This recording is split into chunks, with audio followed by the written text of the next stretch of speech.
I would like to introduce Christina Chavarria. She is our special guest program coordinator in the Levine Institute for Holocaust Education at the United States Holocaust Memorial Museum in Washington, D.C. She's worked there since December 2006, and she currently runs the Conference for Holocaust Education Centers. Are a member of that, along with museums and centers both in the United States and internationally. She ran the museum's Belfer National Conference for Teachers, Holocaust Institute for Teacher Educators, and has managed outreach projects for Museum Teacher Fellowship for 6 years. She was the Director of Education at the Holocaust Museum Houston, and she is a Texan. She was a high school English teacher and for 9 years in her hometown of El Paso, Texas. Christina, we're so glad to have you virtually in Texas. Welcome. Thank you. It's good to be back home, even if it is virtually. It's always good to be in a place where there's great Mexican food and great culture and warmth. Right now it's only in the 40s for the high. So I'm kind of missing the warmth of Texas, but I want to welcome you all to Washington, D.C. We are currently closed, the United States Holocaust Memorial Museum. We were open for a short time in October, but because the cases have surged again, COVID, we're going to close for a while and hopefully we can reopen in early 2021. In the meantime, that doesn't stop the work that we do. Just like a lot of us in the country and around the world, we have moved things over to the virtual platform. And I just want to say too, on a note that Julie brought up about the program that I run, the Conference for Holocaust Education Centers, or CHEC for short. This is really important to us because we've established a formal partnership and friendship with the Holocaust Memorial Museum of San Antonio. And I have to say that as a native Texan, it really does, it really is something special to see so many things happening in Texas. Texas is really leading the way in many things in teaching the Holocaust. And you have a great support. There are not that many Holocaust museums around the United States, I think, and you have one there in San Antonio. Plus, you can go to Dallas or Houston and visit those as well. You also have El Paso, which is several hundred miles away, but if you keep going on I-10, there's a lot of support in the state. So we're really happy to see that. And the work that we do is it's not in contrast, it's to support and work with one another. And that's what we're going to show you today. So I'm not sure if we have a mix, and if you can raise your hand, how many of you are ELA teachers? Okay, how many of you are history teachers? Okay, how many of you teach something other than ELA or history? Okay, so hopefully what you see today you will find relevant to the content that you teach, and everything that I show you is on our website. I don't like to show you things in which you cannot take back and use. We have developed a lesson plan on night. It's pretty extensive. It's based on a lot of things that I did in my classroom with students in El Paso when I was teaching, but of course it's been updated to include a lot of multimedia and a lot of resources that we have. So we're going to look at night, and then we're going to look at Somewhere Neighbors, which is the title of an exhibit that we had at the museum that is now in a poster set that you can download from our website, which shifts a lot of things in the way that we looked at the Holocaust. And I'll talk about that a little later because we're going to start with night. But if you have the handout that Julie sent, you're going to need it. She sent it this afternoon to you. So if you want to take a moment to check your email to make sure that you have that handout, it's very important that you have it because we will be referring to some of the links in there. And if for some reason I can't screen share some of the videos I'm going to share with you today, I'll ask you to watch them for a few minutes and then come back and rejoin the workshop. So to get started, I was a high school English teacher, as Julie mentioned, for 9 years, and night really did form a lot of what I did with my students as far as understanding nonfiction. And many teachers, because we know there are many other resources out there on how to teach night, we didn't want to do something that would be really just the same as what teachers have before. And one of the things that we're very strong about at the United States Holocaust Memorial Museum is providing the historical context.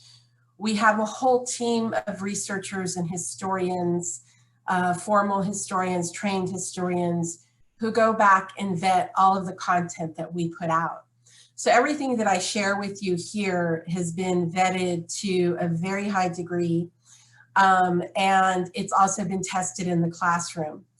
And we're very proud to say that Ellie Resell, the late Ellie Resell, who passed away in 2006, he was the founding chair of the museum, and he wrote the report that was submitted to build a Holocaust memorial and museum on the National Mall. So we have a great debt that we owe to Ellie Resell for helping to found the museum, and not only that, to really carry its message in very far-flung places. So if you've ever visited the museum, you'll see this famous quote from Knight that is actually in the museum as well on our 3rd floor. It's on page 32 of the book, and that's when he says, never shall I forget that night. And I'm not going to read all of it to you, but if you've read Night and you teach Night, you're familiar with this quote. So as I mentioned, one of the first things that we stress in anything that you teach is to set the historical context. We have to teach the historical context, whether it's Night or Anne Frank's diary. How did they get to the places where they are in that book? Ellie Resell, Night does not begin until the 1940s, 1941, 1943. And he's in Hungary. He's in a town called Sziget that was originally part of Romania. At that time became part of Romania. Students need to understand how all of that happened, but they need to understand what brought us to Sziget in the 1940s when Hitler comes to power in 1933 in Germany. So we have this definition of the Holocaust. And I want to talk about this because this is very important, and also for us to understand that a lot of other museums may define the Holocaust differently, but this is our definition, and this is the definition that we use. And the reason why this definition is important, if you read it for a moment, and if you want to respond in the chat, that would be great. What are some of the key words that you see, especially in that first sentence? Some words that show how the Holocaust was unprecedented. If anybody wants to share that in the chat, what they see here in this definition, let me just put it up again. And you have this definition also in the handout. Okay, so I'll just go through this very quickly because I know we don't have a lot of time. State-sponsored, systematic. Okay, this did not happen overnight. It was something that started off in some ways slowly at first and then rapidly accelerated, especially by 1938. And it consumed about 6 million Jews and millions of other victims. And another key word here that's going to be very important for Somewhere Neighbors is collaborators. You could not have the extent of geographical range and of murder without the role of collaboration. And we'll talk about that more extensively in the second part. And What we also want to look at is the fact that other groups were also persecuted and killed. And that included people toward the east, populations going east, especially Poles and Russians. But that's also very important for Night. This couldn't have occurred to the extent that it did without the war. And we also want to encourage you, when you're teaching about, to look at World War II and the relationship between the Holocaust and World War II.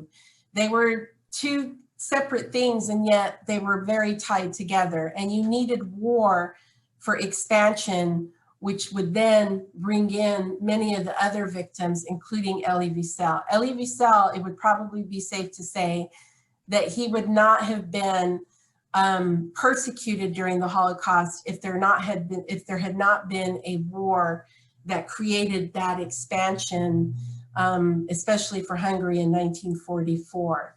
So that's why the definition of the Holocaust is very important here to understand in relation to the book. By the end of the war, World War II. We also have a timeline for Elie Wiesel that's, we've included the link in the handout for you. And it's a series of cards that you can print out or that you can have your students look at if they're using tablets, laptops. It's not only for his life, what events of the Holocaust are related to him. So this first picture that you see right here is included in the timeline. And this picture is important because it shows the murder of foreign Jews who were living in Hungary at the time in 1941. Hungary is not part of, Hungary is at this time, it's an ally of the Axis powers. And in 1941, Hungary expels all of its foreign Jews. Anybody who was not a Hungarian citizen who was Jewish, they were rounded up and they were taken out and they were shot in mass graves. If you remember in Night, Moshe the Beadle, who's a mentor to Elie Wiesel in his life, in his early life, Moshe the Beadle is one of those foreign Jews who is taken out of Hungary, and he survives this mass shooting and comes back to warn everybody. This was one of those mass shootings of foreign Jews who had been expelled from Hungary in 1941. This picture is Sziget, the town where Elie Wiesel lived and where he was born and where he grew up. And this is one of the two ghettos. There were two ghettos in Sziget, and this is the ghetto that he lived in after it was quote unquote liquidated, after everybody was taken out to be sent to Auschwitz. So you have these two pictures in the timeline that we have on the website. But what we also want to do with Night is going back to supporting English language arts objectives, and also just overall objectives that we're also seeing more and more that are being taught, and skill sets that are being taught in history classes. And in the lesson plan, we talk about creating active readers of our students when they're reading Night. And one of the tools that we encourage you to use is a dialectical journal. If you're familiar with dialectical journals, it's where students pull out passages from a text that they're reading, and on the next to it, they write their impressions, their commentary, their analysis, so that this way they're really engaging more deeply with the text, and they're also recording their thoughts about it. Or if you give them a particular assignment to look for something, they can support why something that they're reading is an example of whatever the assignment may be. I use these in my class, and some of our other staff also used them when they were teaching. And they were a record for our students to keep of their own reading and making meaning out of what they were reading. So one of the assignments in the lesson plans that we have for Night is to look at the preface in the 2006 version of Night. So we have the older version of Night, but in 2005, 2006, Night was republished with a new translation by Marian Wiesel, Ellie's wife. And there were some things that changed slightly in the book that were updated. And also, Elie Wiesel wrote a new preface. And in the preface of the book, he asked 4 questions. He was still trying to make sense decades later after Knight had this great and had become a more popular book that was used in high schools and college classes. He wrote this preface still trying to figure out for himself, as he always was trying to do. He was still asking questions of himself about why he wrote Knight. And so what we've done in this lesson is we have pulled 4 questions that he asks in the preface. And if you look, we have them right here. His first question, did I write it? He's referring to Knight. Did I write it so as not to go mad? Or on the contrary, to go mad in order to understand the nature of madness, the immense, terrifying madness that had erupted in history and in the conscience of mankind? Or was it simply to preserve a record of the ordeal I endured as an adolescent at an early age when one's knowledge of death and evil should be limited to what discovers in literature? However, and this is the third question he asks, however, having survived, I needed to give some meaning to my survival. Was it to protect that meaning that I had set to paper, an experience in which nothing made any sense? I only know that without this testimony, my life as a writer, or my life period, would not have become what it is. That of a witness who believes he has a moral obligation to try to prevent the enemy from enjoying one last victory by allowing his crimes to be erased from human memory. So in this part of the lesson, what you would do is you would ask your students to, as they're reading Knight, keep these 4 questions in mind and gather evidence in their reading in support of these 4 questions. And then students would decide, based on what they've read and their own thinking about the questions and what they've read, they would decide which of these 4 questions is, in their point of view, the reason why he wrote Knight. So what you're doing here is being active reading. Students are reading Knight online, so they're understanding the historical context in the different layers of history and how they build up to the book and throughout the book.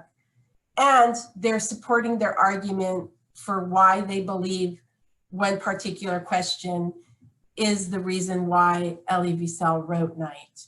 So you're creating more historical literacy, you're encouraging critical thinking, and with this lesson, you're also helping students to develop an argument and to develop support for the argument. And this is all explained in the lesson plan.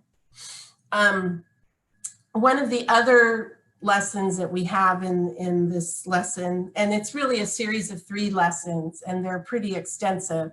And the beauty of these lessons that we put together is that you don't have to do all of them. When you go and you have time to look at the lesson yourself, the lessons, I should say, you can pull out different parts of it. You don't have to do all of them. We know that time is really precious and that most of us don't have the luxury of teaching several weeks about the Holocaust. Some of us might have a course on it. It just depends again. You can take 1 or 2 lessons from this list, or it's from this wider lesson, and just do 1 or 2 things in here. But we do encourage you to use the timeline and have students look at the timeline so they understand the historical context. This is something that a lot of us taught about as English teachers, and we still teach about, and that is the theme or the concept of dynamic character. And if you are a history teacher, you might even refer to that as change over time. How do things change over time? And in literature, how does a character change over time, and what prompts those changes? So what we're going to ask you to do right now is to look at this particular quote. And this is not in Night. This comes from the New York Times from 1984. But this was a quote that Ellie Resell made. The Nazis' aim was to make the Jewish universe shrink. So what we ask you to do in this lesson is to assign this quote to your students. And in their dialectical journals, they can record as they're reading Night how this quote is true. So let's take a minute for you to read the quote to yourself. And then I'm going to ask for a couple of people who've read Night to respond to how this quote is true in the book.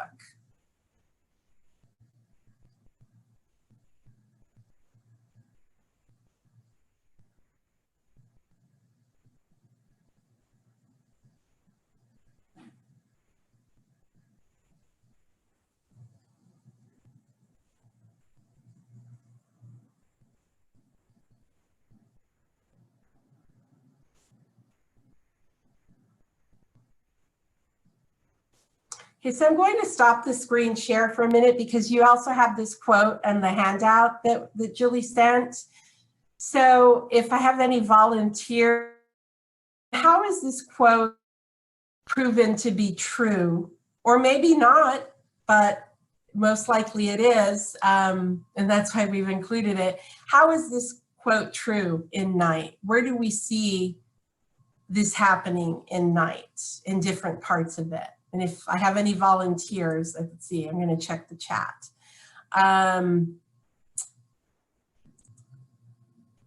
Okay. If you want to write your questions, or you know what, we're such a small group that you can unmute yourself and you can respond verbally. That's fine. It just crystallizes what happens in Night. I've never seen that quote, and I just thought, what a perfect, it just, you could just take each phrase apart and put examples and almost use it as a grid to pull out examples for his journey. Yeah, that's a powerful quote. It's a very powerful quote, because to me, it shows the reduction of his world and how the world is everything is disappearing and shrinking. Anybody else have anything they want to add about the quote? How many of you had seen this quote before? Had anybody ever seen it before? So it was something that he said almost 40 years ago, but it still holds a lot of power with the book, and it holds a lot of power with his history. And when you think about the definition of the Holocaust, you can tie that quote into, and even ask students to link that quote to the definition in some ways. So that's just one of the writing assignments and strategies that we use in the lesson plan. So I'm going to go back to the PowerPoint.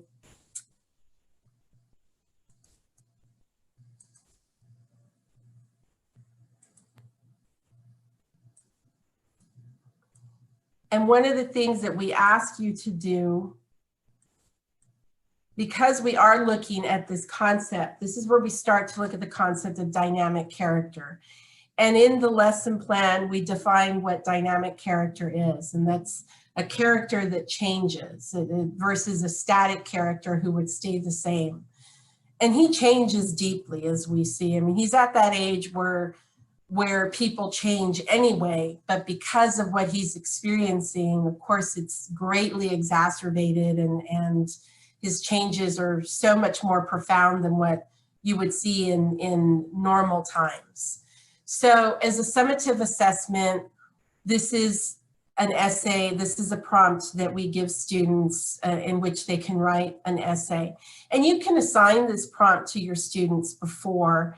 And one of the things that we ask is that you go over the concept of dynamic character. How does the character change externally, but how does the character change internally, and what's driving those changes? And again, looking at the war, looking at what happens in 1944 in Hungary, the invasion of Hungary by Germany, and what are the reasons behind that. And we provide all of that historical information for you. So this is a summative assessment, or you can give this to students, and so something you can discuss. And again, all of these lessons are really easy to be modified for whatever level you're teaching, and to be used in different ways that fit your classroom. But this is the prompt that some of us used when we were in our own classrooms, and we sat down and really put this together after talking this over for several weeks. How does Elie Wiesel change over the course of events described in Night? How does Elie Wiesel, the writer, convey his inner changes to the reader?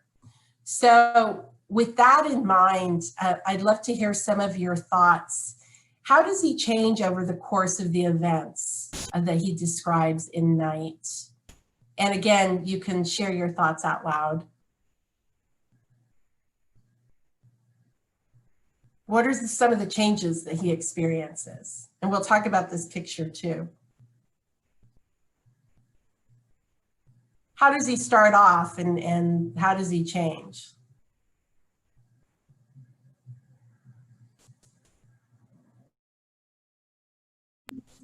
You can unmute yourselves or feel free to write in the chat as well. Please, don't be shy.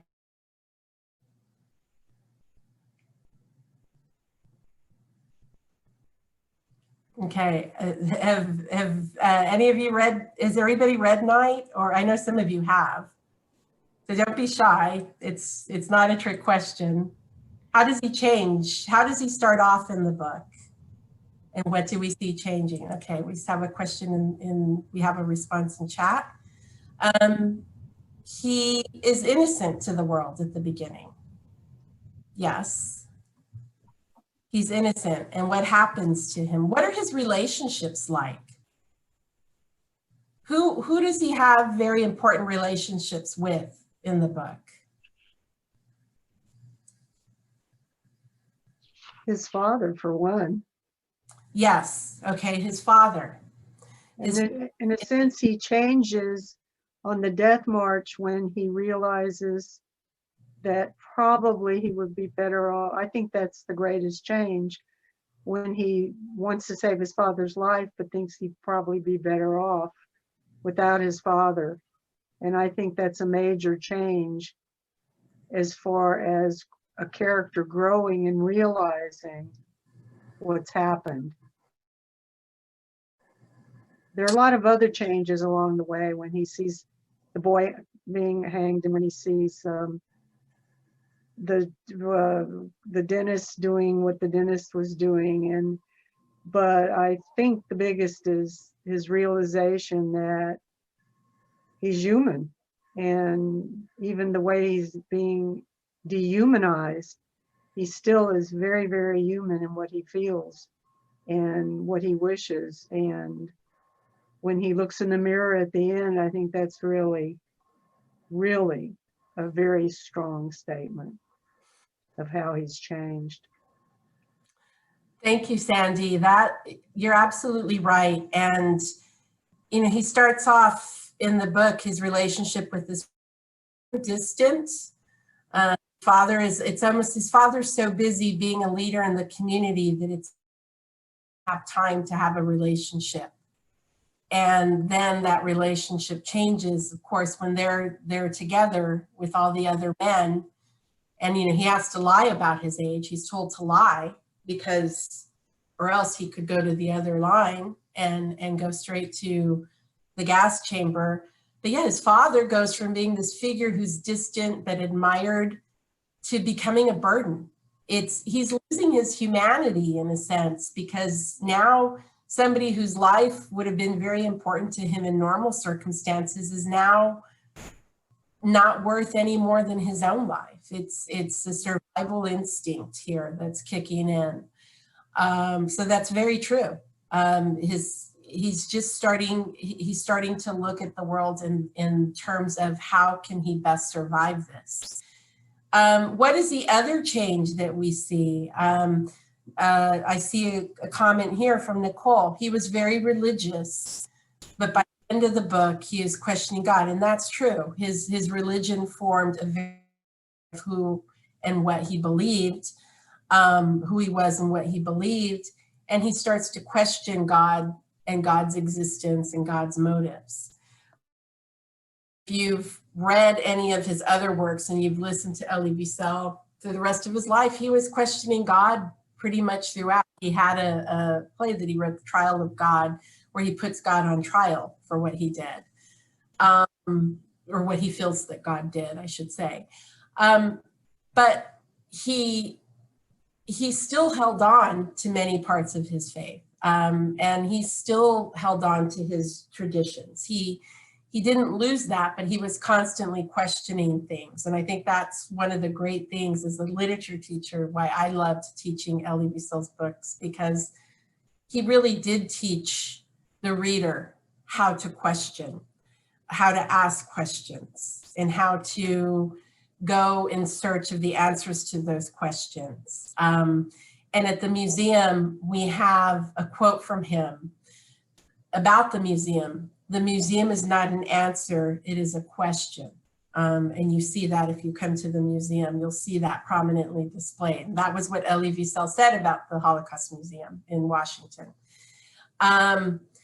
So he loses, or he questions his faith in God. And as Sandy said at the end, what he sees in the end, the picture of himself is very telling.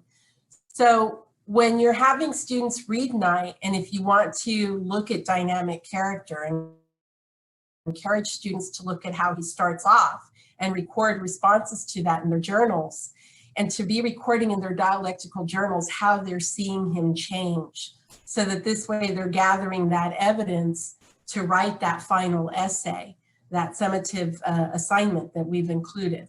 So I'm going to go back to the PowerPoint here. And thank you so much for contributing, Sandy, and for those of you who wrote in the chat. Going back, this is Elie Wiesel at Liberation in Buchenwald. He's right here, this where the cursor is. And that is the face of a 15-year-old boy, but does not look like a 15-year-old boy. And that really goes to the heart of the ending of Night, when he speaks about how he looks at himself in the mirror and what he sees staring back at him. But one of the things that we have at the museum is we have a very extensive collection of documentation on the Holocaust. And a few years before Elie Wiesel died, these pictures were donated to us at the museum. And here he is a year after the war. He looks very different from the way he looked in Liberation. He's living in a children's home in Paris. He looks healthy again. He's even grinning, smiling a little. That's not to imply that he's experiencing great happiness. We have to note that his father died just before Liberation. His mother and his little sister were killed in the gas chambers almost immediately. And at this point, he had not yet been reunited with sisters who had survived. But we want to show that he is regaining at least his physical health. Going back to that question of his religious faith, here he is with other boys in the home. That's Elie Wiesel right there. So you can find these pictures. They're in the timeline that we have in the lesson. So they're on our website, and we encourage you to use them in the classroom. If you don't want your students to be left with that image at the end of the book, and it's not to say that we're changing the meaning of his life and his story, but what we want to show here is that his life does continue after he's liberated. And we look at that through some resources that we have online, and we're doing a little better on time than I thought we would. So I'm going to show you a resource that we developed called The Many Legacies of Elie Wiesel. And they're short film clips about different roles in his life. So here he is a professor. This is in his office at Boston University. And this was him in 2009 when President Obama invited him to join him in going to Buchenwald, where he was liberated and where his father died, in a commemorative ceremony also with Angela Merkel. Ellie Resell did come to the museum quite a few times since I started working there 14 years ago. And I believe the last time I remember seeing him there was about 2 years before he passed away. So I'm going to stop the screen share because I'm going to take you to another screen. And I hope can everybody see this? The many legacies of Ellie Resell. Does everybody see this? I can see it. Looks good. Okay. Can everybody else? Okay, nobody's saying no, so I trust that they can. So this is on our website. We include the link in the lesson plan. And we're going to watch this clip. We'll start with the introduction, but we give you the transcript as well.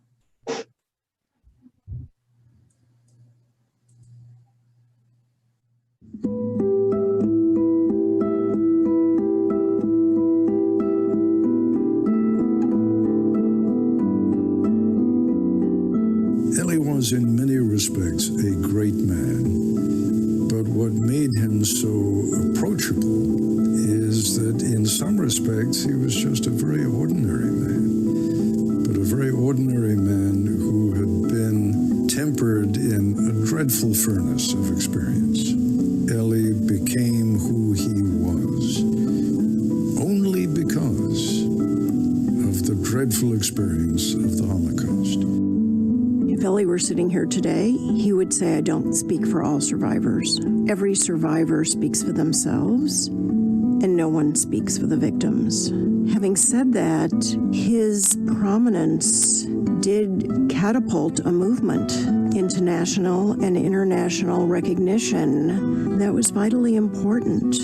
He knew that understanding the Holocaust both honored and gave meaning to the people who lived in the past, but could also unlock some insights about how to better manage the future.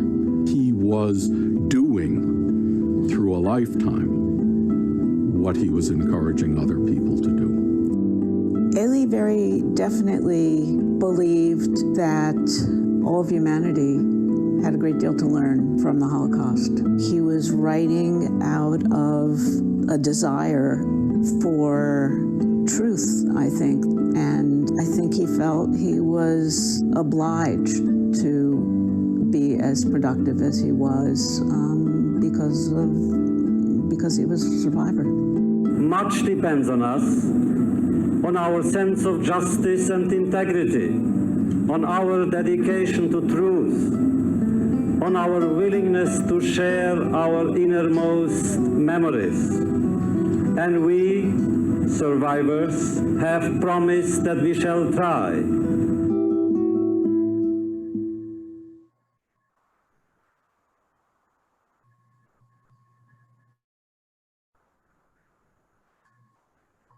So let me just stop this for a bit because I want to also share with you. Let me go back to this. Sorry, it's a little clunky.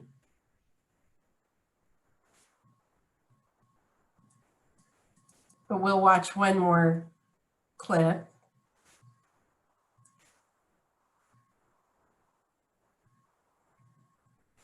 And for the purposes of teaching night,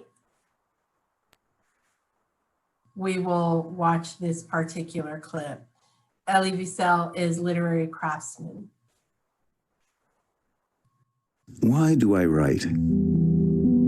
Perhaps in order not to go mad, or, on the contrary, to touch the bottom of madness. Ellie wrote beautifully. He really was a craftsman when it came to the use of language.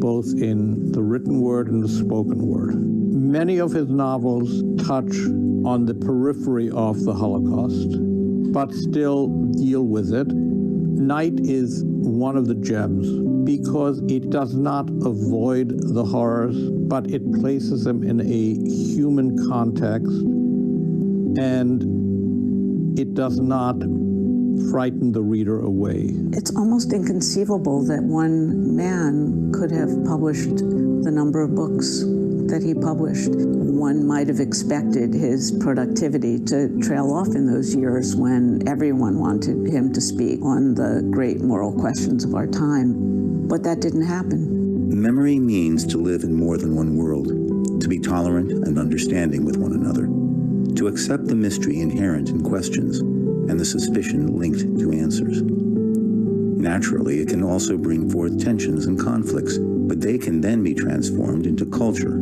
art, education, spiritual inquiry, the quest for truth, the quest for justice. In my 20s, the book I appreciated the most was actually The Accident. You know, here is this autobiographical story of my father dating a non-Jewish woman named Kathleen, of going to the theater, of taking taxi cabs, of experiencing the American medical system. I think as I've moved on, you know, some of the Hasidic stories have gotten much more interesting to me, my father as storyteller. And I wish people would take a look at those other books, because he had a lot to say, in particularly the nonfiction, and the novels are wonderful. One never knows what to expect in the next line, on the next page. Another catastrophe? Another warning? Another miracle? To read means to open gates and go back to ancient times and bring back ancient experiences.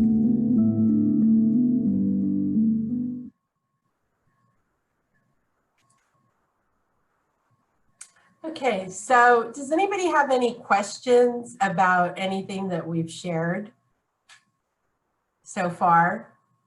And we'll also have time for questions for Q&A. But I hope that as you look at these resources, that you think about how you would like to integrate them into your classroom. And again, you have the links in the handout to the lesson plan, to the timeline, the set of cards. There are 57 events, I believe, that view, and we explain how to use the timeline. But to think about Elie Wiesel in the sense he changes over time, to look at character development, to look at theme, and all of those, for those of us who are ELA teachers, we really delve into that with the lesson. But again, to also remember that anytime we're teaching any kind of historical literature, to ground it in the context of the time in which it was taught. We're not going to look at them tonight necessarily, but we also recommend our Holocaust Encyclopedia articles that we have on Hungary, on Siget, on Elie Wiesel himself. We have a wealth of information. We also have some of his testimony. But the resource that we put together with the film footage that we just showed you is really rich. The last part of the lesson deals with his life as a witness. And within that, how he helped to develop the U.S. Holocaust Memorial Museum. And we include in there this speech, which is very strong. He uses rhetorical devices. If you're studying rhetoric with your students, I was an AP language teacher, so we were always looking at rhetoric. And that's something that I think is very much needed today with a lot of the discourse, the problematic discourse that we see happening. You can look at his speech, his inaugural speech for the U.S. Holocaust Memorial Museum, where he gives a very personal story about a woman. And a woman in the mountains. And at the end of the speech, he reveals that the woman who he's speaking about is his mother. And here he is speaking to an international audience of people on the National Mall, and it was raining like crazy the day in April of 1993 when the U.S. Holocaust Memorial Museum first opened. And at the same time, the Bosnian conflict was occurring, and he made light of that. And a year later, the Rwanda. You have all of these events that are happening in the early 1990s, and he's bringing his past to the present, but he's using this very strong technique of a personal story that is deeply personal to him because it's his mother. So we include that in the lesson plan in the last part, and you can show your students the last segment of the many legacies of Ellie Resell that looks at him as a witness. And it starts off that way too. We start off seeing him as a witness in the introduction. But we hope that you use these lessons, and we would certainly love to hear your feedback on them. If you have any questions, you can email me. I'll give you my email address at the end of this evening's program, this workshop, and I'd be happy to respond to them. But I think we'll start the next 10, 12 minutes if we can take a break. Somewhere Neighbors exhibit is fascinating. I'm really looking forward to this section of the workshop. Hope you all had a nice little break. Hi, Angela.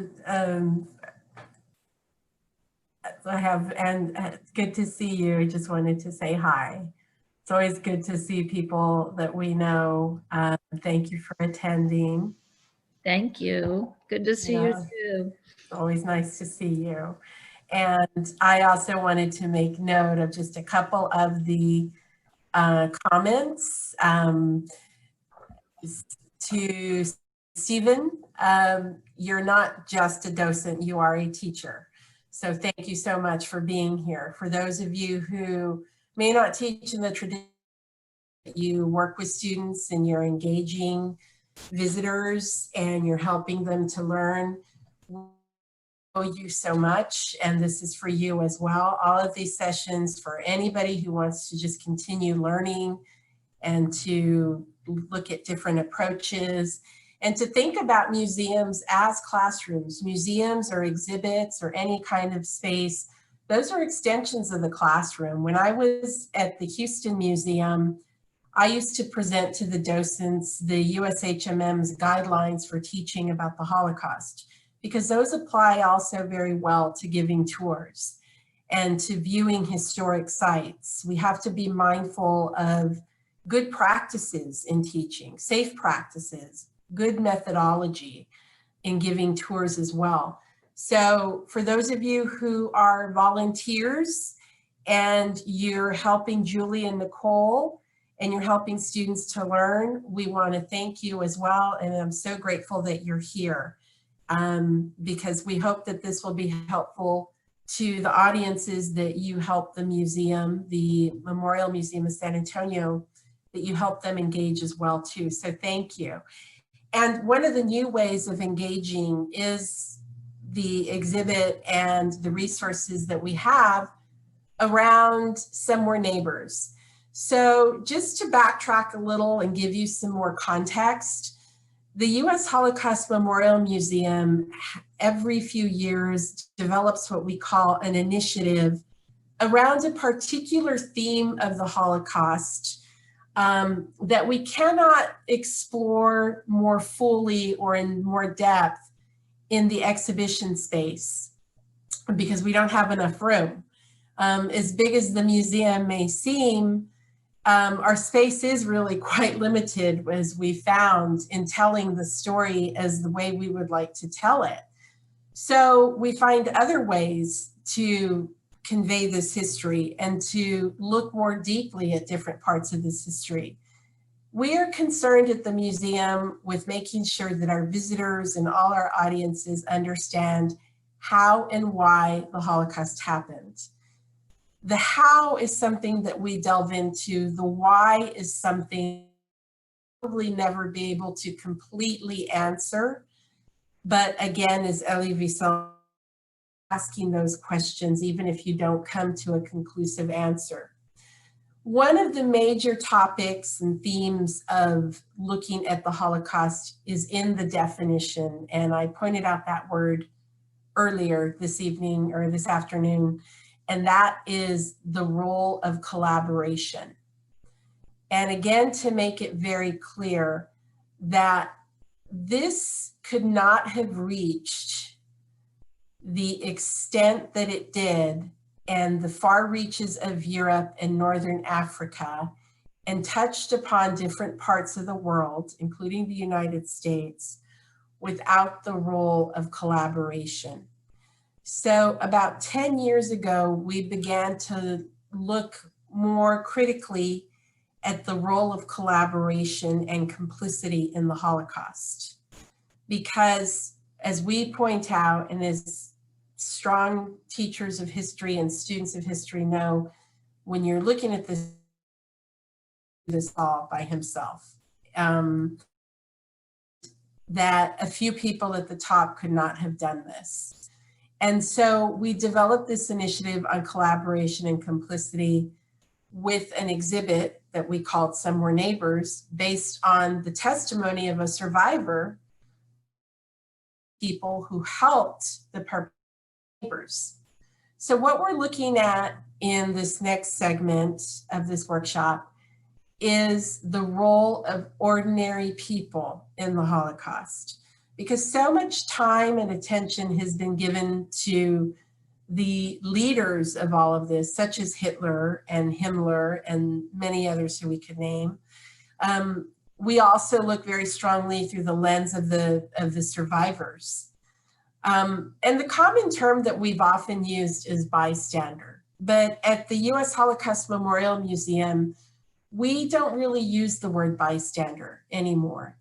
We use the words onlooker or witness, because bystander has taken on a meaning as being very negative, when we haven't always looked at the motives and the issues that faced people who we consider to be bystanders. And bystanders they didn't care.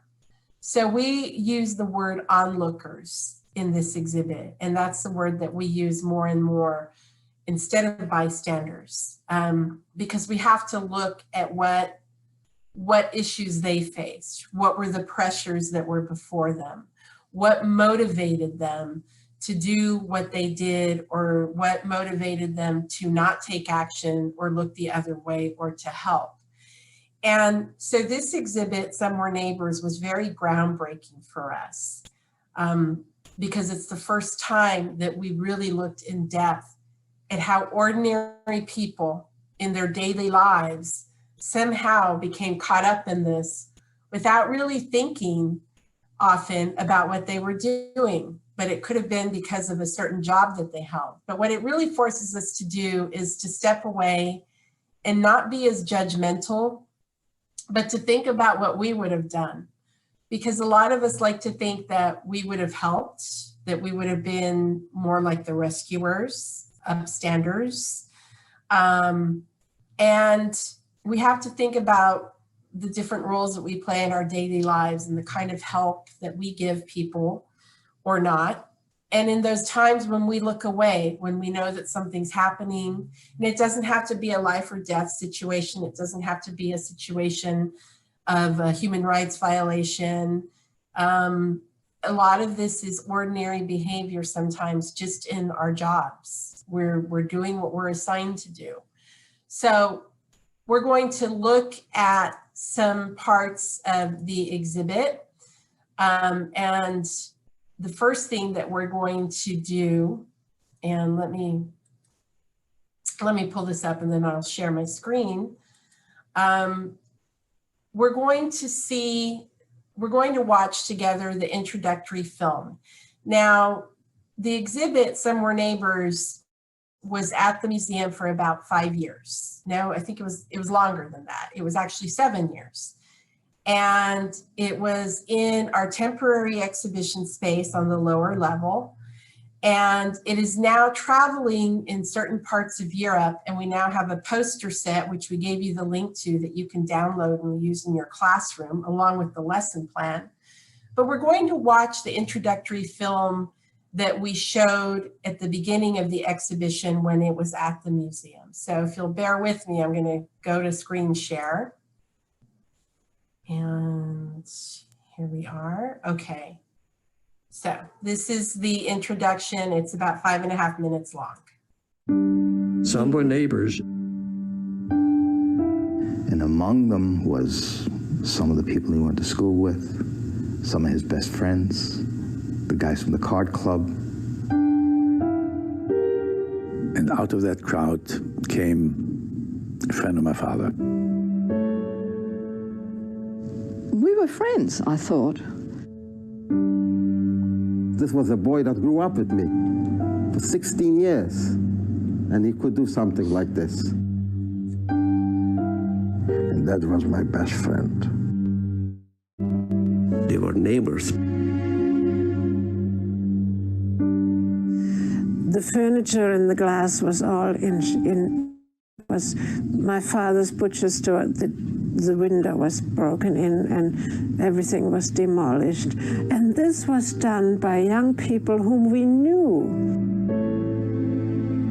After the Holocaust, many survivors read roles of Adolf Hitler and other true believers, ideological hardliners who supported the Nazi Party early on and who viewed Jews as biologically inferior.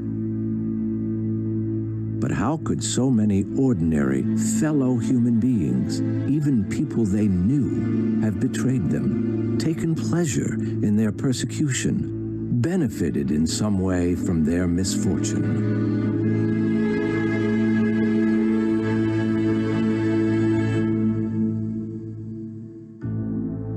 Before the Holocaust, Jewish life in Europe was diverse.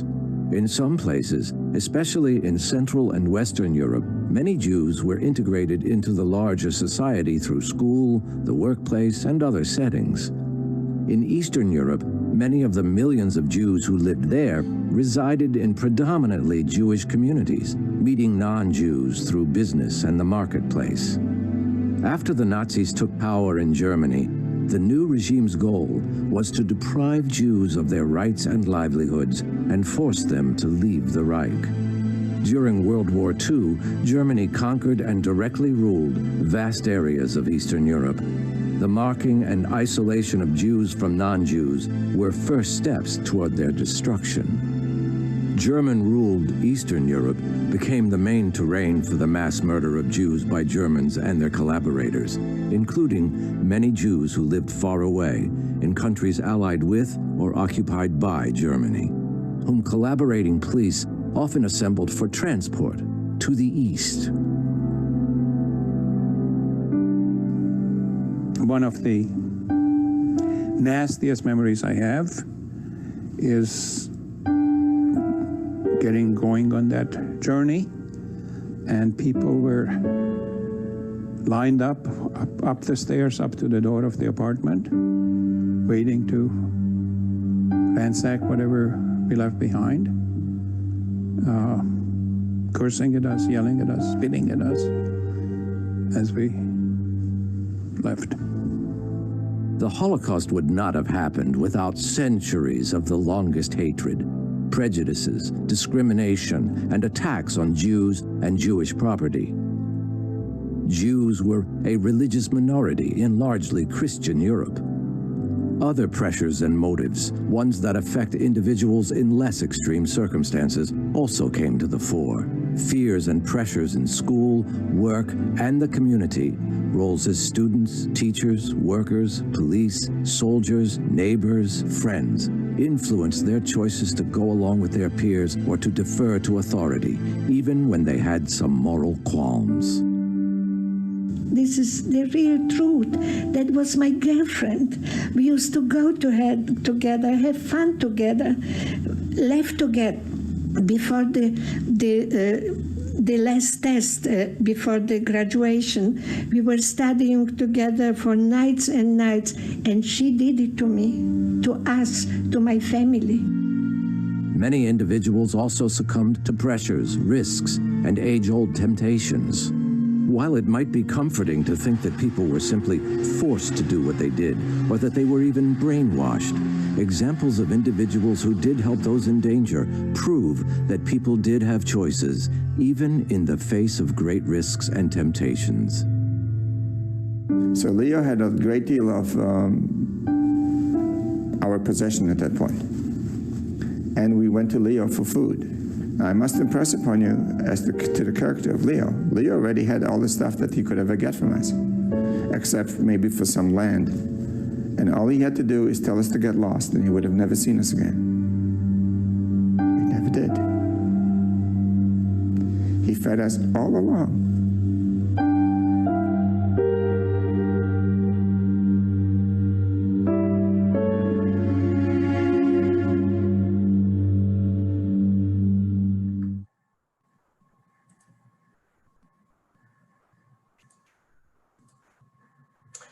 Okay, so that film is on the website, and we've included it in the links in the handout. So if you are looking at the role of collaboration and complicity in the Holocaust, or you're looking at the role of ordinary people, we encourage you to use that film. We found that it was very effective in setting up the major themes. And so with that, going ahead and share my screen once again with the PowerPoint, just to share some of the resources and the approaches that we have for the exhibit. This was the entrance to the exhibit. I'm sorry the picture is so blurry. I couldn't get one with a better resolution. But you would enter right here in this door right over here, and you would see the film. And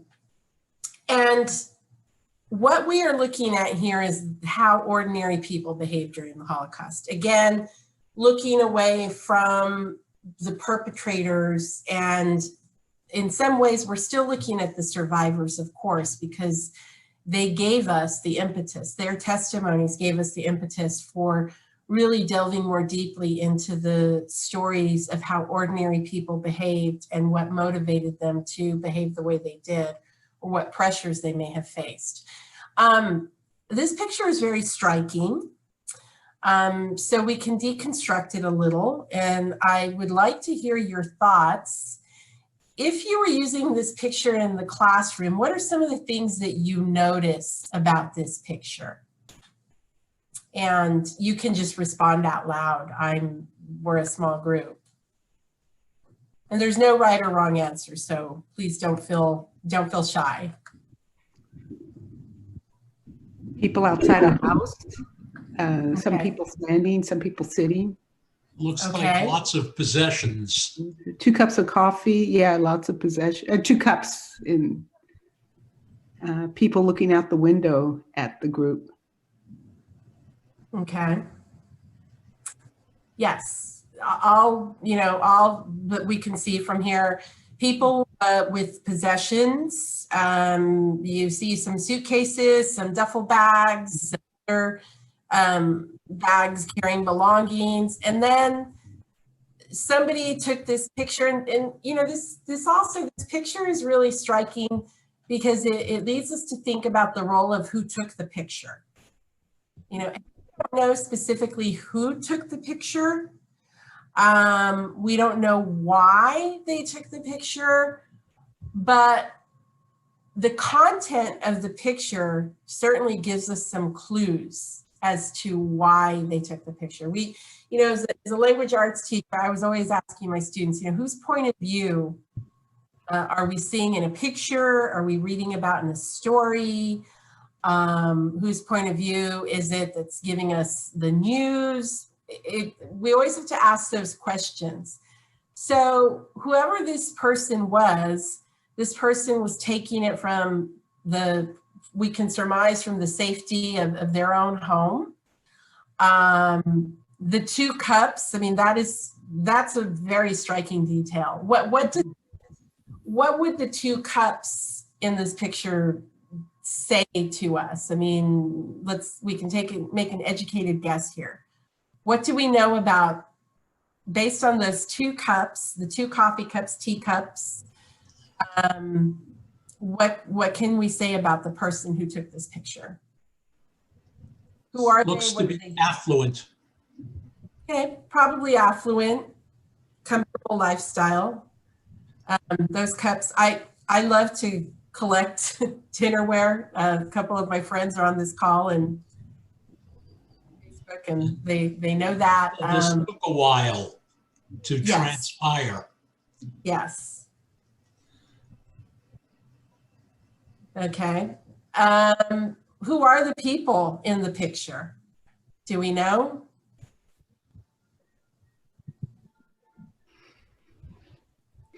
People being displaced. Okay, people being displaced. Our students might say they're either being displaced or they're waiting for somebody to come in, maybe they're locked out. Look at the building itself. And what do we see what do we see about the building? Well, I'm just thinking that if the cups may be, you can infer that the person taking it may be of some influence and lives in that same building and the one right across it. If the people outside have been locked out of their building, which would be that building, I mean, they would have been their peers, their neighbors, their friends, gone.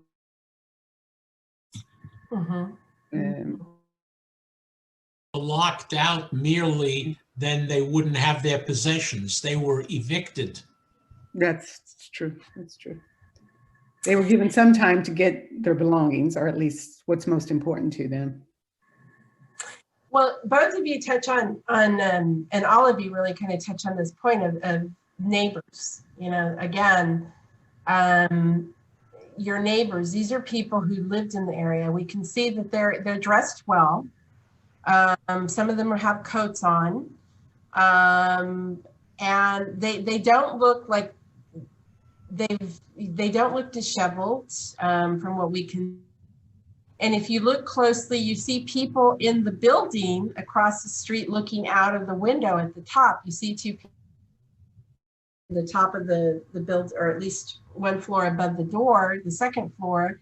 And then you also see a group of boys. If you look over on the left-hand side, you see a group of boys gathered, and they're watching. And they're all looking. And this is a picture from Amsterdam in June of 1943. And the people on the ground with their belongings are some of they're Jewish. They're all Jewish. They're assembled because they're going to be transported to Westerbork, which is the transit camp that Anne Frank and her family went to the following year before they went to Auschwitz. So what we're seeing here is the transport. And we're not really seeing any interaction from the neighbors. It leads us to ask why. So knowing who the people are in the picture, does it change anything about our thoughts on the person or people who are taking the picture?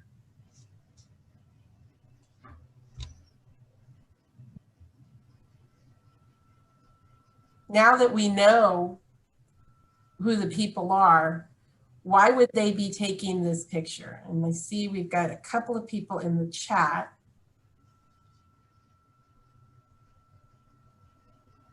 Hi, this is Steve Rosenblatt. I mean, I think we see frequently with the current situation when police are not acting the way we would like with regard to a Black person. We see lots of people taking pictures. I mean, they're being passive, just recording the event. So that's the question I asked in the chat. You know, many or probably most of us are actually very passive when we see things going around. And so although we can sit back and look at that picture and be critical, I think we all would end up being classified as potential collaborators because we don't run down there and tell the police, hey, you can't do this. When they were sitting on Floyd's neck, some people did actually try to interfere, but nobody went and tackled the policeman and said, you're killing the man, because he would have been beaten. And, so it's the danger. So, I mean, you want to say that you should do this, but it's obviously very difficult. You know what, you raise a very good point, because again, it brings us back to and that example that you gave from a few months ago with George Floyd is what responsibility do we have? What can we do with what we have? And you know, back then people didn't have iPhones. They were not filming with their phone. They didn't take this picture with their phone. But when students ask that question, or anybody, any of our visitors in the audience is like, what can we do? And recording things is perhaps a way. Is it enough? It's a very complicated question. Complicated, yes, it's a very complicated question. Are you a collaborator, or if you can do what you can within your scope, is that sufficient? Does it need to be tackling that police officer that had his knee on his neck, or was it shooting that on the iPhone? And I understand it was like a young 17-year-old girl that just kept on doing it. So do we just be doing, not just, but can we be satisfied with doing our capacity and our scope to do without harm to ourselves and our families? There are differences. I mean, someone on the neck is a visible thing. Here, these people are standing about apparently unconcerned. They may have no knowledge of their ultimate fate at this point. So that there's a difference. And also, the police are physically armed. You don't see a weapon here at all. Mm-hmm. Those are some good points. And it also, we have to ask the question, what did people know at this time in 1943? The deportations began earlier.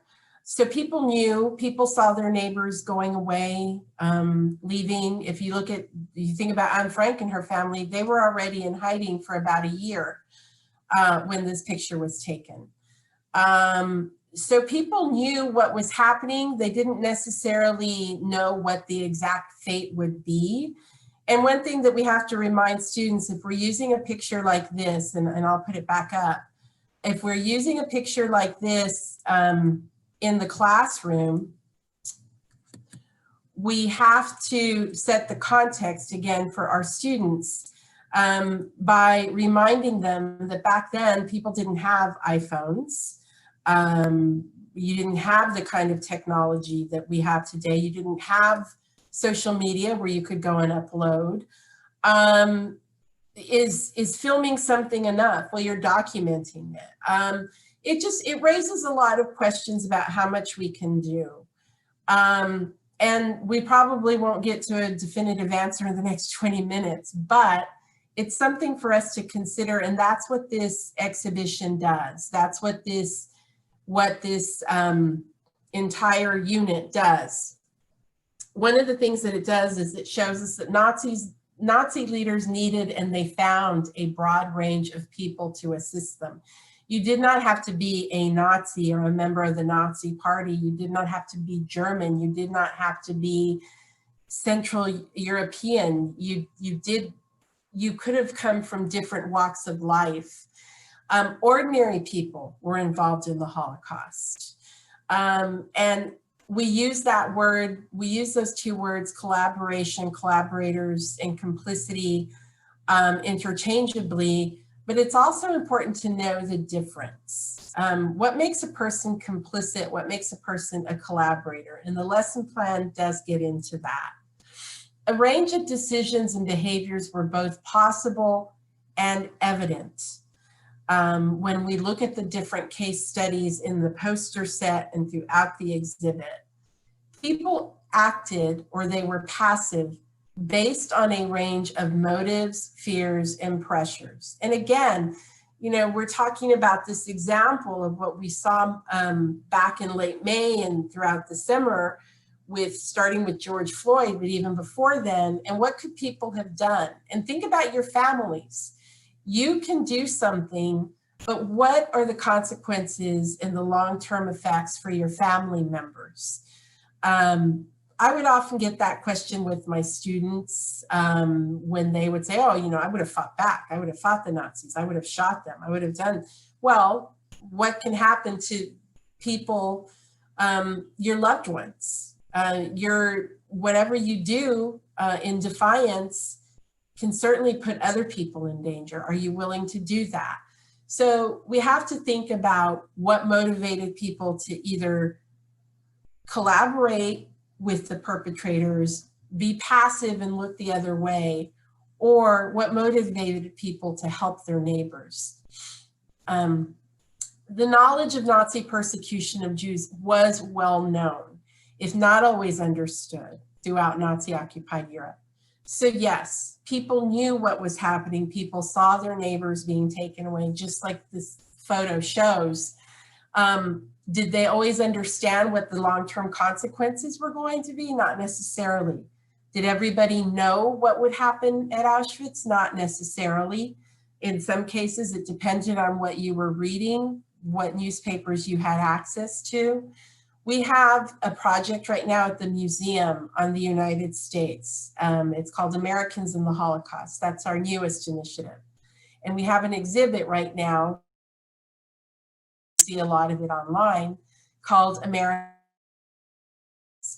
And one of the things that we did before we even opened the exhibit was we launched this project called History Unfolded, asking people around the United States and anywhere in the world, really, if you have access to newspaper archives in the US, to submit articles from your local newspapers from the 1930s and 1940s. We give you a range of topics to research. And we have learned that people knew what was happening abroad. If you read the newspapers, that was the major source of information back at that time.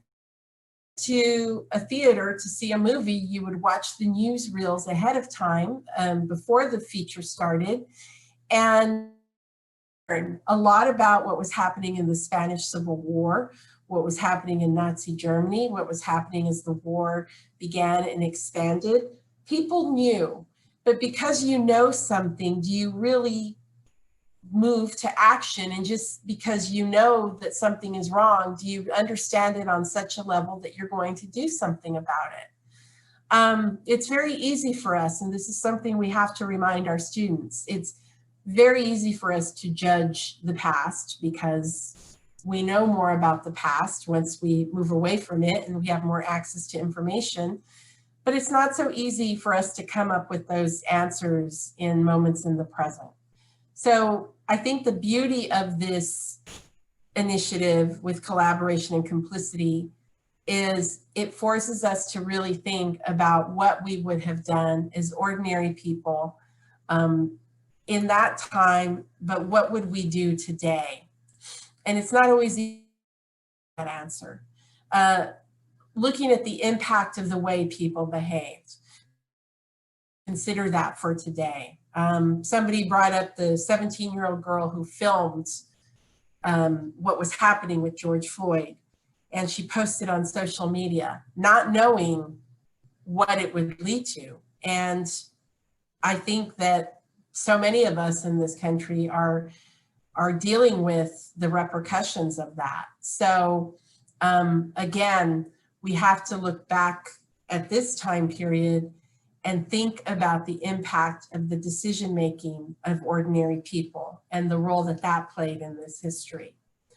I don't think we're gonna really have a lot of time to get into the weeds of this lesson, but one of the things that we can do very briefly is if you look at the handout that was sent to you this afternoon, you will see if you scroll down toward the bottom of the handout, there are a list of questions, and these are questions that come from the lesson. And again, we can deconstruct this photo, so let's do that together just like we did the previous photo.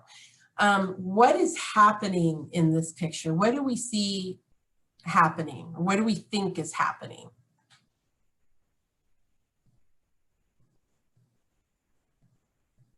And you can respond out loud. or write it in the chat. That's fine. Well-dressed young lady with umbrella protecting her from the rain, watching people being placed in the car. I mean, it's just this aloofness, total disconnect from the impact of what's happening. Okay. Anything else that we see here? Who are the people that we see in the photo?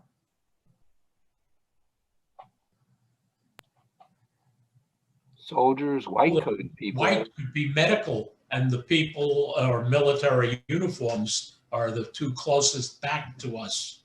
Mm-hmm. And then you see civilians facing over here, and the black hatted gentleman. Yes, you see him over to the left. And you see the woman walking down the street, not even paying attention to what's with the briefcase or something in her hands.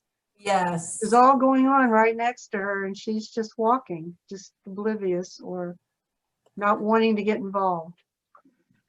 Yeah, pretty oblivious, that's right. Anybody else have anything they would like to add to the comments here? I was just wondering what building is there. That was a gathering place. That was a gathering place in this particular picture, in this particular town. This was Kirpen, Germany in 1942, July of 1942. And that particular building was used as the gathering place where people had to gather or report to, or where they were rounded up from their homes and taken to. So every situation was different, but for this particular city, this particular town, Kirpen, Germany, this is what we call an action. It is aborting the Jews of this town, the Jewish citizens of this are being put in the back of this truck to be sent to, I'm not sure which camp. We didn't have further information on it, but the deportations are starting to take place. They start to take place. Keep in mind that this is right after the Wannsee Conference. The Wannsee Conference was in early 1942. The United States has now entered the war. This is about 7 months after the bombing of Pearl Harbor, which yesterday was the anniversary. And so in 1940, this is when deportations first start, actually. So deportations have been taking place now for almost 2 years. And they're starting to relocate, and I use that as a euphemism with quotes around it. They're starting to relocate German Jews to go east to Poland. And at this time, many of you have brought up like the woman who's walking, the young girl. The majority of people were staying silent as these deportations were taking place. In fact, the majority of German church, clergy, civic leaders, they were not speaking out, the majority of them. You had a handful who might have done something to raise awareness, to raise alarm, but it didn't really go much further than that. And when we talk to survivors, when we go back and we look at the testimonies, very few individuals expressed their solidarity or even said goodbye to their former friends and neighbors. And we do have, though, some survivor testimonies where there is one survivor in particular, and it's in one of the poster sets, but I remember hearing the testimony and watching it, where a gentleman talks about how a neighbor, a woman who interacted with this boy when he was a young boy with his family, when he and his family were away and they were rounded up, in front of everyone, this neighbor went up to him and to his mother and his family, and she hugged them all. She held them. She said goodbye to them. And he said, maybe if more people had done that, that would have changed things. We have survivor testimony of a young girl, and it's included in our online exhibit in Some More Neighbors, and I can where a young girl, a survivor, talks about how when she was in elementary school right after Kristallnacht, that when she went to school, she was very fearful, but her mother made her go to school because she thought that she needed to keep her routine. When she got into the classroom, on her desk, all her classmates left candy on her desk for her. And at lunchtime, they all gathered around her and hugged her and stayed with her. You know, those are the kinds of things that we can encourage in our students. Those are things that we can do very readily. And those are examples that I think students understand, and they might understand some of the bigger gestures of resistance and aid and helping. So I'll find that testimony and give it to Julie so that she can give it to everybody else. So looking at the next picture. Question, when did Niebuhr make his statement? Martin Niemöller? Yes. Martin Niemöller made his statement after the war. I can't remember the exact year. We actually have the typewriter where he typed it out in our permanent exhibition, but it was after the war. It was sometime after the war. Thank you for asking that, because that's how our exhibit closes. Our permanent exhibition, when you get to the very end, we end with that quote. And we don't say anything else about the quote because we want the visitor to come up with their own interpretation of what it means and how it relates to what they just saw. But when we look at the role of collaboration, probably one of the most famous examples or infamous examples of collaboration and complicity is the role in France that collaboration played. And probably one of the greatest examples and one of the saddest examples coming out of France at that time was the roundup in Paris, in the Velodrome, where Parisian Jews, mostly Parisian Jews and Jews from other neighboring towns, were rounded up and put in this stadium. They were not given any food or water. They were deprived of fresh air. Some people committed suicide there. Some people died. And from there, they were sent to Auschwitz. And here we have on the right-hand side, this is from our website, a picture of some of the Parisian Jewish men who are rounded up because they're going to be put inside. But over here on the left-hand side, we have a member of the Parisian police who actually helped a couple of families. He told them what was happening. He made sure that they stayed safe, and he was able to help them get papers so that they could leave Paris and they could go into hiding, and they were able to survive. What was the risk that he faced? Those are questions that we need to ask our students. He could have faced losing his job. He could have faced imprisonment. We don't know specifically what pressures he faced, but at what risk at what risk was he taking this action? What was the risk to him? So as you go through the lesson plan, it's more extensive. And if you go to our website, it has many more examples. It has testimonies. I do want to say one thing about the poster set that you have access to by downloading them on our website. The poster set can be very graphic, and a lot of the details can be very graphic. And for those of you who are teaching students, make sure that you prepare your students and also consider the age of your students, consider what they've been exposed to. You may not want to use all of these posters if you decide to use this lesson. You may not want to use the more graphic testimony, especially with the younger grades, the middle school grades.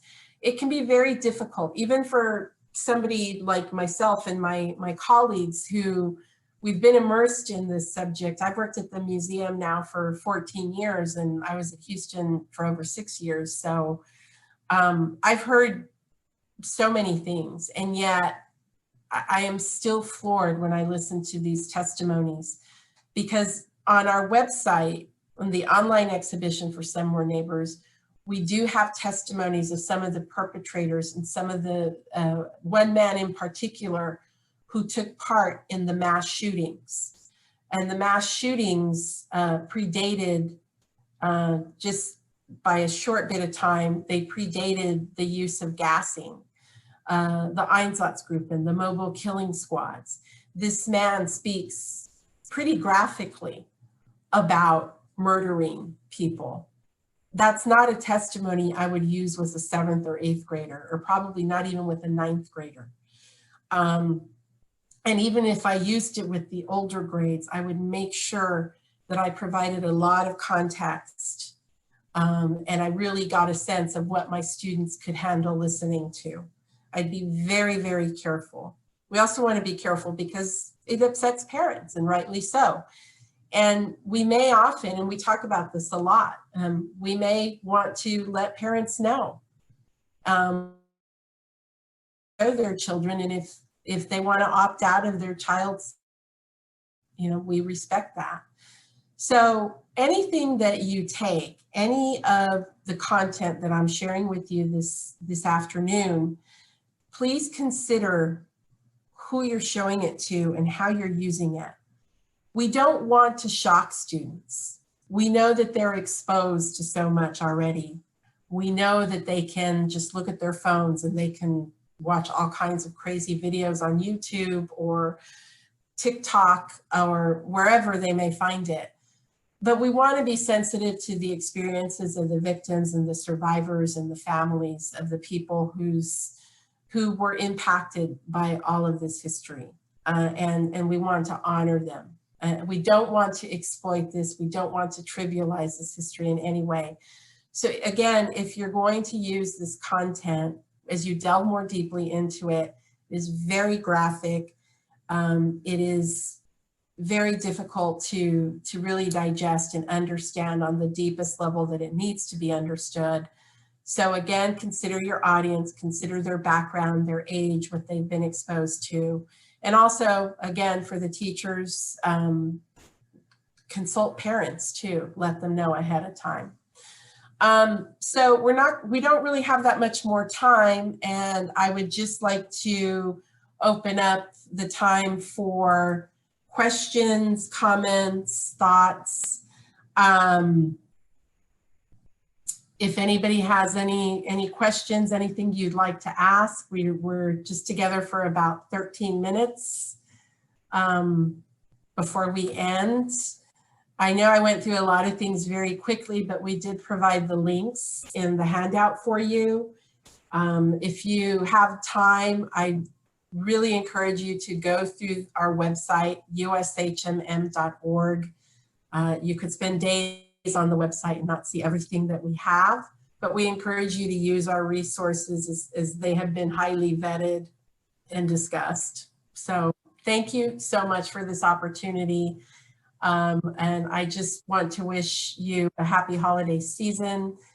For those of you who will begin observing and celebrating Hanukkah in 2 nights, and for those of you who are observing other holidays, including Christmas, please just be well. I know that right now we're all living in some very, very different times, and hopefully 2021 will restore life as it was before to some degree. So whatever the case may be, whether we are open physically, the museum, or we continue online, please stay in touch with us. I'm going to put my email address in the chat. So if you have any questions or comments, or you want to be in touch with me later. Yes, Mel. Yeah, what I just sent you, it is much easier to have intervened, let us say, in 1932 Germany than 1942 Germany. Yes. When you're dealing in wartime, clearly it's other, but that's also a lesson to bring to the current times.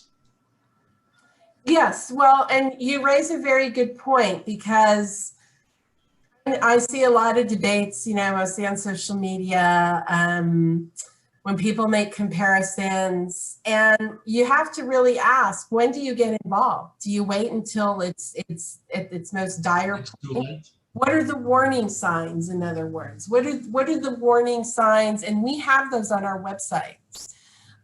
What are the warning signs of mass atrocity, of genocide?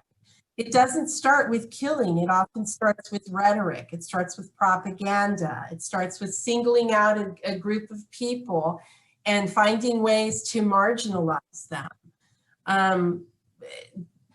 Each example of genocide and mass atrocity is different, but there are certain commonalities, and that tends to be one of them across the board. So thank you for bringing that up. Anybody else? Questions? I thoroughly enjoyed your presentation, your knowledge, and I really appreciate it. Thank you. Well, thank you. And I just want to thank Julie and Nicole for the work that they've done to put this together. They are our partners and our friends. And this won't be the last time that we work together. So hopefully you'll join more programs that they offer and that we're offering. And I just want to say on that note, if you haven't followed us already on social media, I encourage you to do so. Are there any other comments or any questions that anybody has? I wanted to, oh, you go ahead, Tiffany. Oh, okay. I'll close out. You go. Awesome. Okay, thank you. No, I just want to say I had the privilege of visiting your museum with my 8th graders right before the pandemic hit. We were there March 4th through the 8th.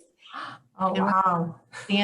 And I cannot tell you how real it made it for my students. And some of them were very emotional, and they were so excited, like, oh my God, look at these. These are things we learned about. These are quotes that we saw.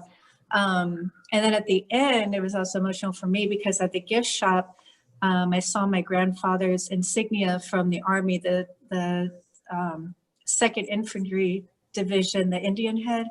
And of course, I talk a lot about him in my class and his stories that he shared with me. And so my kids were really happy to see that as well. Thank you so much for doing all that you did to bring your students here. And I mean, what timing, because we closed, I think it was the 13th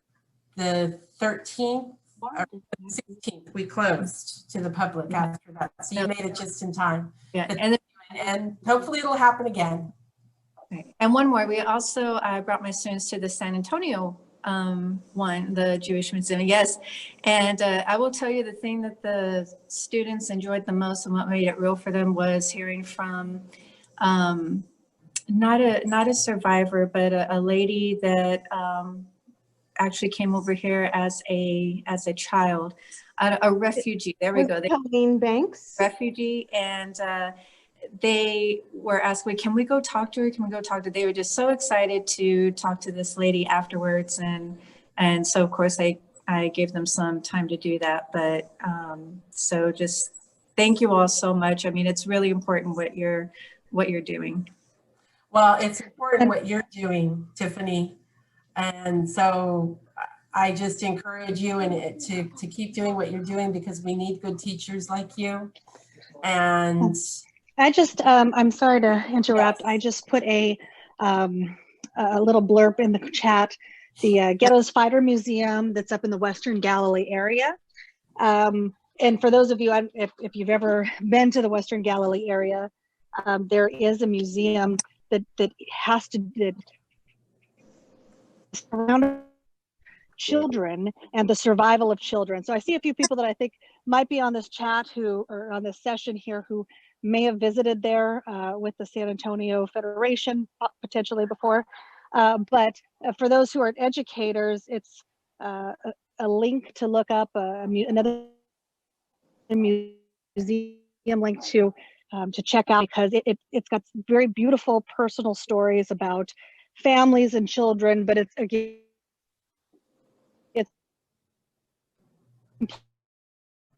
completely a little bit. Yeah, she's getting too far away from the internet. And the things that you were talking. Yes, was talking and doing her homework. Yeah, so Loha Meha get to yes, and Nicole has put the link in there. So thank you for sharing that, Jessica. Christina, this is Steve Rosenblatt. I've kind of been interested, and this reminds me about changing my presentation, or maybe structuring something for other docents, where we make it more multimedia rather than just slides and the personal stories. And so you showed us some possibilities. What resources does the museum in Washington have that might help us put together change from slides to a multimedia presentation? I think that 5-minute video tells an awesome amount of history in 5 minutes, and it's the stories that we can tell, at least as a second generation, the stories that I can tell can personalize it, but I have to, we have too many things to do in 45 minutes. We got to cover history and tell stories and everything. And if there's a way we can consolidate into some concise videos that you probably already have, that would be very good. So what resources can you offer us to restructure our presentation?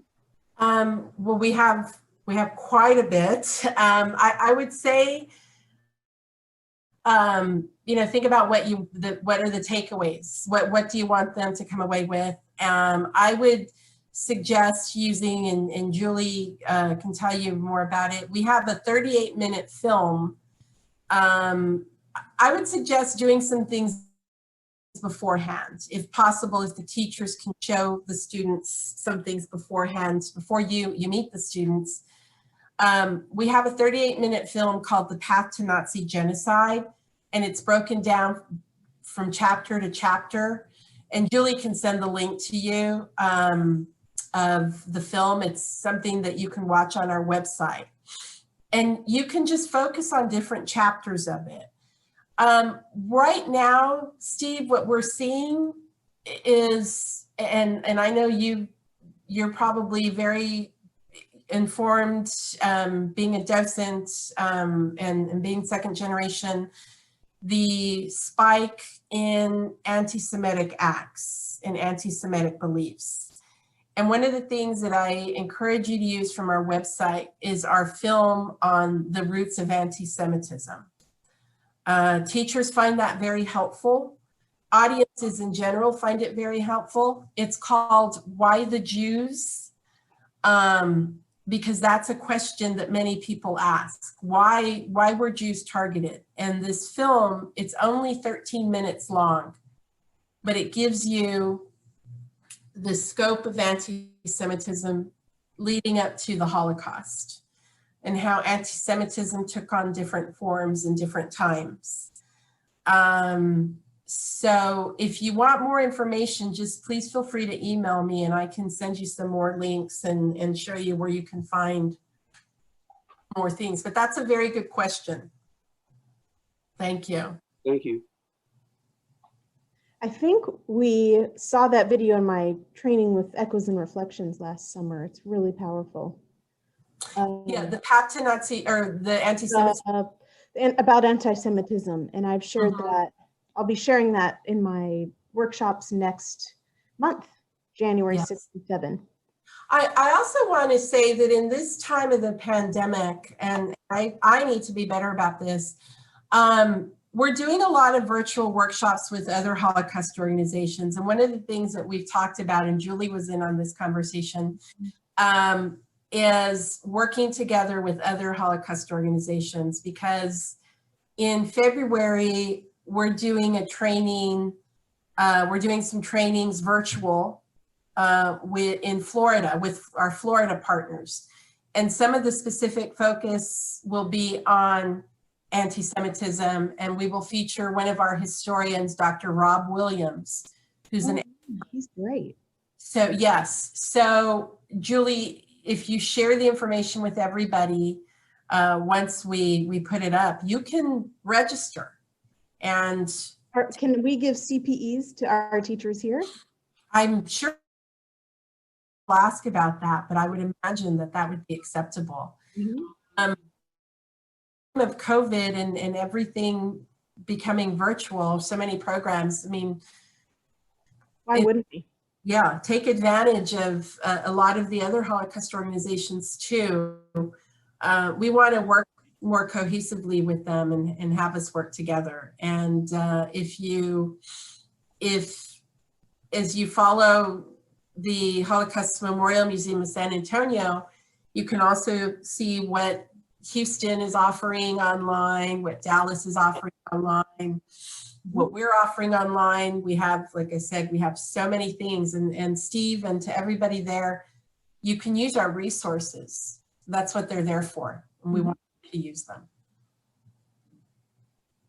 Any other comments before okay. I want to thank you, Chris, for taking the time. And I know this is past your work day and this is a small group. And we're all going through this pandemic, and I just want to thank you for taking the time and your resources to share with us. It's really important and meaningful. And though it was a small group, I know everyone has gotten a lot out of this. And it's really thank you. And it was really a pleasure to meet all of you. I hope that I can meet you either here or San Antonio. I miss Texas, so please send all my love to Texas. You all stay well this holiday season. You too. Thank you. Thank you all. Have a great day. Thank you.